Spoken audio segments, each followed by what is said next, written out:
ગણેશ ચતુર્થીના તહેવારની સૌ કોઈ આતુરતાથી રાહ જોતા હોય છે, ત્યારે આ તહેવારને દર વર્ષે દેશભરમાં ખૂબ જ ધામધૂમથી ઉજવવામાં આવે છે. મહારાષ્ટ્ર, ખાસ કરીને મુંબઈમાં ઉજવાતો ગણપતિ ઉત્સવ સમગ્ર વિશ્વમાં પ્રખ્યાત છે. મુંબઈમાં ગણપતિ બાપાની મૂર્તિઓ પોતાનામાં અજોડ છે. મુંબઈના જીએસબી સેવા મંડળની સ્થાપિત બાપાની પ્રતિમા વિશે દર વર્ષે ચર્ચા થાય છે.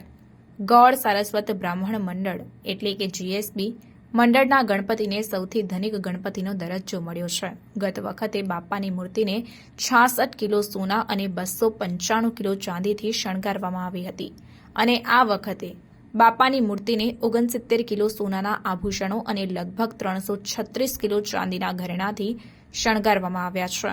આ વખતે જીએસબી મંડળે ગણપતિ પંડાલનો 400.8 કરોડ રૂપિયાનો વીમો ઉતાર્યો છે. પંડાલને સંપૂર્ણ રીતે ફાયર પ્રૂફ બનાવવામાં આવ્યો અને તેમાં એન્ટ્રી QR કોડથી થશે. આ વખતે બાપાના દર્શન 5 સપ્ટેમ્બરથી શરૂ થયા, જ્યારે ઉત્સવ 7 સપ્ટેમ્બરથી શરૂ થયો છે.